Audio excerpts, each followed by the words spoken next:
ਬਿਸਮਿਲ੍ਲਾਹਿਰ ਰਹਿਮਾਨਿਰ ਰਹੀਮ।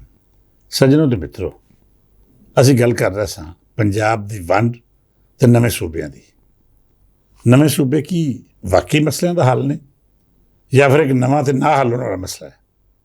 ਬਹਰਹਾਲ ਅੱਜ ਅਸੀਂ ਇਹ ਗੱਲ ਕਰਾਂਗੇ ਕਿ ਆਬਾਦੀ ਦੇ ਜਿਸ ਮਸਲੇ ਨੂੰ ਮੁੱਢ ਬਣਾ ਕੇ ਤੁਸੀਂ ਆਖ ਰਹੇ ਹੋ ਕਿ ਵੰਡ ਹੀ ਮਸਲੇ ਦਾ ਹੱਲ ਹੈ ਤੇ ਤਰੱਕੀ ਦੀਆਂ ਰਾਹਾਂ ਇੱਥੋਂ ਹੀ ਲੱਭਣੀਆਂ ਨੇ, ਫਿਰ ਤੁਹਾਡੇ ਸਾਹਮਣੇ ਕੁਝ ਅਜਿਹਾ ਕਹਿ ਕੇ ਰੱਖਾਂਗੇ ਜਿਹਨੂੰ ਝੁਟਲਾਉਣਾ ਮੁਮਕਿਨ ਨਹੀਂ।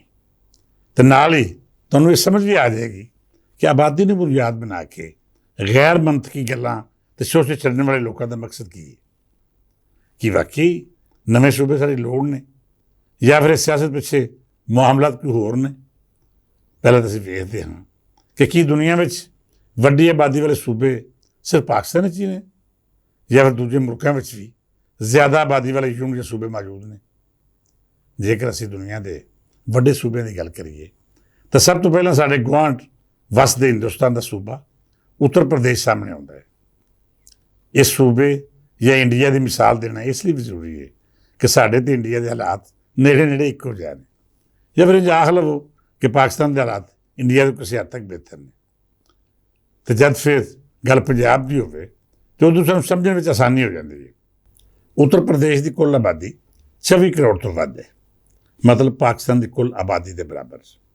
ਅਸੀਂ ਇੰਝ ਵੀ ਆਖ ਸਕਦੇ ਹਾਂ ਕਿ ਜੇਕਰ ਉੱਤਰ ਪ੍ਰਦੇਸ਼ ਇੱਕ ਵੱਖਰਾ ਮੁਲਕ ਹੁੰਦਾ ਤਾਂ ਫਿਰ ਇਹ ਦੁਨੀਆ ਦਾ 5ਵਾਂ ਵੱਡਾ ਮੁਲਕ ਹੁੰਦਾ।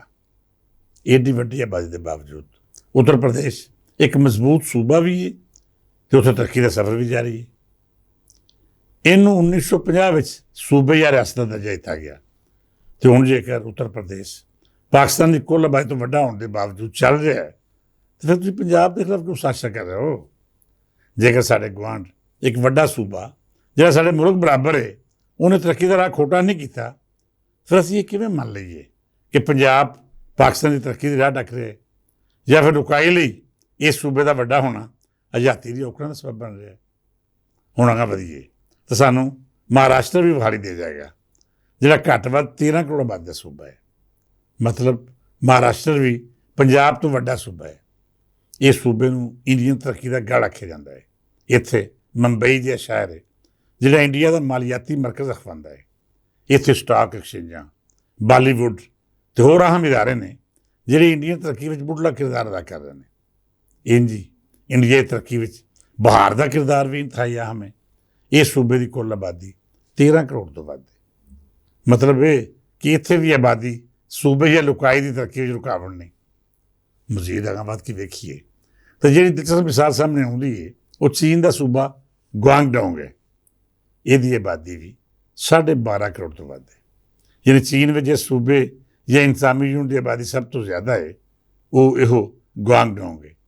ਹੁਣ ਹੋਣਾ ਤਾਂ ਇਹ ਚਾਹੀਦਾ ਸੀ ਕਿ ਇੰਨੀ ਵੱਡੀ ਆਬਾਦੀ ਵਾਲੇ ਸੂਬੇ ਨੂੰ ਕਈ ਹਿੱਸਿਆਂ 'ਚ ਵੰਡ ਕੇ ਚੀਨ ਆਪਣੀ ਤਰੱਕੀ ਦਾ ਸਫ਼ਰ ਹੋਰ ਤੇਜ਼ ਕਰ ਲੈਂਦਾ, ਜਾਂ ਉੱਥੋਂ ਦਾ ਕੋਈ ਮੀਆਂ ਅਮਰ ਸਕੂਲ ਚਲਾਉਂਦਾ ਅਚਾਨਕ ਉੱਠਦਾ ਅਤੇ ਅਜਿਹੀ ਕੋਈ ਮੁਹਿੰਮ ਸ਼ੁਰੂ ਕਰਕੇ ਆਖਦਾ ਕਿ ਬਈ ਮੇਰੇ ਕੋਲ ਹਰ ਮਸਲੇ ਨੂੰ ਹੱਲ ਕਰਨ ਵਾਲੀ ਅਜਿਹੀ ਮੌਜੂਦ ਨੇ ਜਿਹੜੀ ਭੋਵੇਂ ਤੋਂ ਚੰਦ ਤੀਕਰ ਦਾ ਪੈਂਡਾ ਘਟਾਉਣ ਦੇ ਨਾਲ ਨਾਲ ਚੀਨ ਨੂੰ ਤਰੱਕੀ ਦੀ ਇਹੋ ਜਿਹੀ ਰਾਹ ਪਾਏਗੀ ਕਿ ਦੁਨੀਆ ਵੇਖਦੀ ਰਹਿ ਜਾਏਗੀ।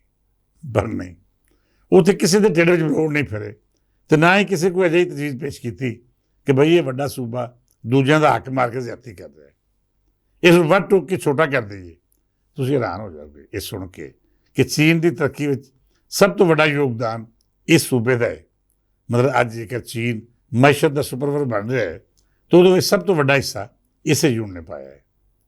ਸੱਜਣ ਪਿਆਰਿਓ, ਸੂਬਿਆਂ ਦੀ ਵੰਡ ਮਸਲਿਆਂ ਦਾ ਹੱਲ ਨਹੀਂ, ਨਾ ਹੀ ਵੱਡੀ ਆਬਾਦੀ ਵਾਲਾ ਸੂਬਾ ਮੁਲਕੀ ਤਰੱਕੀ ਵਿੱਚ ਕਿਸੇ ਰੁਕਾਵਟ ਜਾਂ ਔਕੜ ਦਾ ਬਾਇਸ ਬਣਦਾ ਹੈ। ਮੈਂ ਹਰ ਫੋਰਮ 'ਤੇ ਸਾਬਤ ਕਰ ਸਕਦਾ ਹਾਂ ਕਿ ਇੰਤਜ਼ਾਮੀ ਯੂਨਿਟ ਜਾਂ ਸੂਬੇ ਇਨਸਾਨਾਂ ਦੀ ਸਹੂਲਤਾਂ ਸੇ ਬਣਾਏ ਜਾਂਦੇ ਨੇ। ਇਹ ਵੇਖਿਆ ਜਾਂਦਾ ਹੈ ਕਿ ਅਸੀਂ ਮੁਲਕੀ ਤਰੱਕੀ ਦਾ ਰਾਹ ਕਿਵੇਂ ਨੱਪ ਸਕਦੇ ਹਾਂ। ਉਹ ਕਿਹੜੇ ਇਸ਼ਾਰੇ ਨੇ ਜਿਹੜੇ ਸਾਨੂੰ ਵੱਡੇ ਜਾਂ ਛੋਟੇ ਸੂਬੇ ਦੀ ਸੂਰਤ ਵਿੱਚ ਸੁਖਿਆਈ ਮੁਹੱਈਆ ਕਰ ਸਕਦੇ ਨੇ। ਅਤੇ ਜੇਕਰ ਸੂਬਿਆਂ ਦੀ ਵੰਡ ਪਿੱਛੇ ਕੋਈ ਸਾਜ਼ਿਸ਼ ਹੋਵੇ ਜਾਂ ਫਿਰ ਅਜਿਹੀ ਮੰਫੀ ਸੋਚ ਹੋਵੇ ਜਿਹੜੀ ਲੁਕਾਈ ਨੂੰ ਲਿਸਾਨੀ ਜਾਂ ਮਜ਼ਹਬੀ ਪੱਧਰ ਉੱਤੇ ਵੰਡ ਕੇ ਰੱਖ ਦੇਵੇ, ਫਿਰ ਯਕੀਨ ਮੰਨੋ ਨਵੇਂ ਸੂਬੇ ਬਣਾਉਣੇ ਜਾਂ ਸੂਬਿਆਂ ਦੀ ਵੰਡ ਦੀ ਗੱਲ ਕਰਨਾ ਵੀ ਮੁਲਕ ਦੁਸ਼ਮਣ ਤੋਂ ਘੱਟ ਨਹੀਂ। ਹੁਣ ਜੇਕਰ ਤੁਸੀਂ ਪਾਕਿਸਤਾਨ ਵਿੱਚ ਸੂਬਿਆਂ ਦੀ ਵੰਡ ਦਾ ਜਾਇਜ਼ਾ ਲਵੋ ਅਤੇ ਇਸ ਲਈ ਸਾਹਮਣੇ ਆਉਣ ਵਾਲੀਆਂ ਆਵਾਜ਼ਾਂ ਉੱਤੇ ਧਿਆਨ ਦਿਓ ਤਾਂ ਤੁਹਾਨੂੰ ਚੰਗੀ ਤਰ੍ਹਾਂ ਸਮਝ ਆ ਜਾਏਗੀ ਕਿ ਜਿੰਨੇ ਲੋਕ ਪੰਜਾਬ ਦੀ ਵੰਡ ਦੀ ਗੱਲ ਕਰ ਰਹੇ ਨੇ ਉਹਨਾਂ ਦੇ ਮੁੱਢ ਵਿੱਚ ਲਸਾਨੀਅਤ ਨੂੰ ਜਵਾਜ਼ ਬਣਾ ਕੇ ਦੂਜਿਆਂ ਤੋਂ ਨਫ਼ਰਤ ਦਾ ਜਜ਼ਬਾ ਮੌਜੂਦ ਹੈ। ਸਭ ਤੋਂ ਪਹਿਲਾਂ ਤੁਸੀਂ ਜਨੂਬੀ ਪੰਜਾਬ ਦੀ ਤਹਿਰੀਕ ਚਲਾਉਣ ਵਾਲੇ ਉਸ ਮਖਸੂਸ ਤਬਕੇ ਨੂੰ ਵੇਖੋ ਜਿਹਨੇ ਕੁਝ ਅਰਸੇ ਤੋਂ ਪੰਜਾਬੀ ਬੋਲਦੇ ਲਹਿਜੇ ਨੂੰ ਇੱਕ ਨਵਾਂ ਨਾਂ ਦੇ ਕੇ ਤਾਰੀਖ ਨੂੰ ਛੁਟਾਉਣ ਦੀ ਕੋਸ਼ਿਸ਼ ਕੀਤੀ ਕਿ ਅਸੀਂ ਕਦੇ ਵੀ ਪੰਜਾਬ ਦਾ ਹਿੱਸਾ ਨਹੀਂ ਸਾਂ। ਉਹ ਇਸੇ ਬੁਨਿਆਦ ਉੱਤੇ ਨਵਾਂ ਸੂਬਾ ਵੀ ਮੰਗਦੇ ਨੇ ਤੇ ਇਹ ਦਾਅਵਾ ਵੀ ਕਰਦੇ ਨੇ ਕਿ ਸਾਡੀ ਸਕਾਫਤ ਤੇ ਕਲਚਰ ਪੰਜਾਬ ਤੋਂ ਵੱਖ ਹੈ। ਹਾਲਾਂਕਿ ਚਿੱਟਾ ਔਰ ਝੂਠ ਹੋਣ ਦੇ ਨਾਲ ਨਾਲ ਤਾਰੀਖ ਨਾਲ ਇੱਕ ਅਜਿਹਾ ਮਜ਼ਾਕ ਹੈ ਜਿਹਨੂੰ ਕੋਈ ਵੀ ਜ਼ੀ ਸ਼ਊਰ ਮੰਨਣ ਲਈ ਤਿਆਰ ਨਹੀਂ। ਇਹ ਸਾਰੇ ਮਾਮਲੇ ਜਾਂ ਸਾਜ਼ਿਸ਼ ਵਿੱਚ ਇੱਕ ਦਿਲਚਸਪ ਪਹਿਲੂ ਇਹ ਵੀ ਹੈ ਕਿ ਜਿਸ ਬੋਲੀ ਨੂੰ ਇੱਕ ਮਖਸੂਸ ਤਬਕਾ ਪੰਜਾਬ ਤੋਂ ਵੱਖ ਕਰਾਰ ਦਿੰਦਾ ਹੈ ਉਹ ਸਿੰਧ ਦੇ ਕੁਝ ਇਲਾਕਿਆਂ ਵਿੱਚ ਵੀ ਬੋਲੀ ਜਾਂਦੀ ਹੈ। ਕੁਝ ਜ਼ਿਲ੍ਹੇ ਤਾਂ ਅਜਿਹੇ ਵੀ ਨੇ ਜਿੱਥੇ ਇਹਦੀ ਗਿਣਤੀ ਜਾਂ ਤਨਾਸਬ ਪੰਜਾਬ ਦੇ ਉਹਨਾਂ ਇਲਾਕਿਆਂ ਤੋਂ ਵੀ ਵੱਧ ਹੈ ਜਿਹਨੂੰ ਵੱਖਰੀ ਸਕਾਫਤ ਕਰਾਰ ਦੇ ਕੇ ਵੰਡਣ ਦਾ ਸ਼ੋਸ਼ਾ ਛੱਡਿਆ ਜਾਂਦਾ ਹੈ। ਤੁਸੀਂ ਇਹਨਾਂ ਸਾਥੀਆਂ ਦਾ ਕਿਰਦਾਰ ਵੇਖੋ ਤੇ ਇਹ ਗੱਲ ਸਾਫ਼ ਸਮਝ ਆ ਜਾਏਗੀ ਕਿ ਪੰਜਾਬ ਤੇ ਬਾਰਡਰ ਤੋਂ ਬਾਅਦ ਜਦ ਸਿੰਧ ਸ਼ੁਰੂ ਹੋ ਜਾਂਦਾ ਹੈ ਤੇ ਉੱਥੇ ਸਭ ਦੇ ਸਭ ਸਾਰਸੀ ਟੋਲੇ ਦੇ ਮਾਈ ਬਾਪ ਕਿਸੇ ਥਾਵੇਂ ਸੂਬੇ ਦੀ ਵੰਡ ਦੀ ਗੱਲ ਨਹੀਂ ਕਰਦੇ।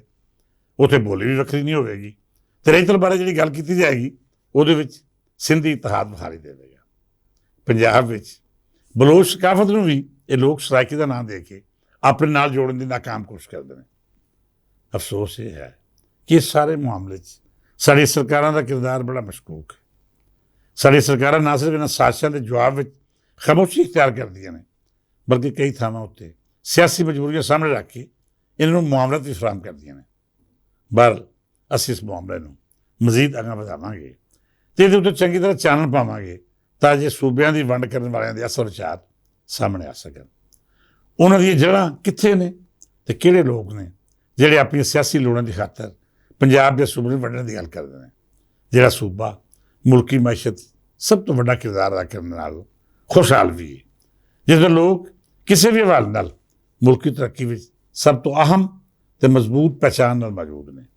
ਉਹ ਸੂਬਾ ਜਿਹਨੇ ਹਮੇਸ਼ਾ ਦੂਜੇ ਸੂਬਿਆਂ ਦਾ ਭਾਰ ਵਧਾਇਆ, ਜਿਹਨੇ ਆਪਣਾ ਹਿੱਸਾ ਕੁਰਬਾਨ ਕਰਕੇ ਦੂਜਿਆਂ ਦੀ ਸੁਖਿਆਈ ਪੈਦਾ ਕੀਤੀ, ਉਹ ਸੂਬੇ ਨੂੰ ਵੰਡਣ ਦੀ ਗੱਲ ਉਹ ਹੀ ਕਰ ਸਕਦੇ ਨੇ ਜਿਨ੍ਹਾਂ ਨੂੰ ਇਜਤਮਾਈ ਦੀ ਥਾਵੇਂ ਆਪਣਾ ਇਨਫਰਾਦੀ ਮਫਾਦ ਅਜ਼ੀਜ਼ ਹੈ।